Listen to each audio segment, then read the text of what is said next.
For Kenya, there is additional opportunities that accompanies with this trade.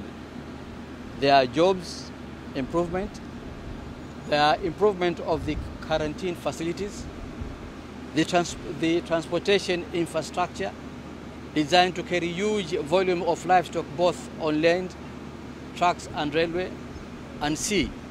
Kenya-owned ship vessels that have capacity to transport livestock, veterinary capacities and facilities, improved livestock loading facilities at the port of both Mombasa and Lamu, amongst many others.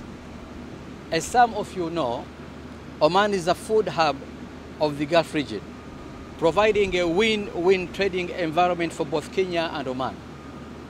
As Kenya aims to be amongst the main exporters to Oman in horticultural, floriculture, and livestock, among others.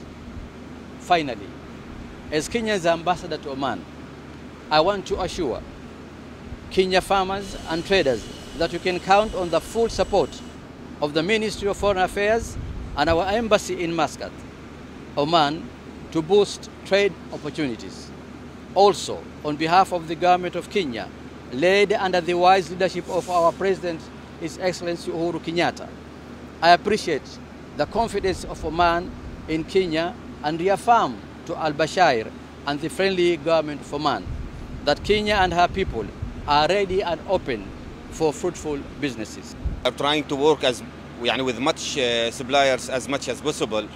In Oman Vision 2040, it's become the food hub for Middle East.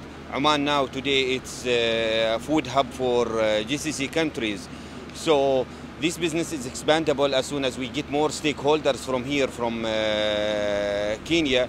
We can grow much bigger than what we have today. As you know, this shipment, maybe it's the first shipment for a long time to move from Kenya to the Middle East. We believe in Kenya agriculture livestock. So we take this decision to come here to Kenya and work hand by hand with the farmers, with the exporters, to reach other markets outside Kenya. Definitely, I would like to first of all to thank His Excellency Sheikh Mohammed Dur, Kenya ambassador in Oman. I would like to thank Sheikh Saleh Al-Harthi, our ambassador here in Kenya, where they work really very hard from the last few years to make this happen. Maybe we worked later, but these two gentlemen worked hard for the last 2 years for both sides to do this exchange where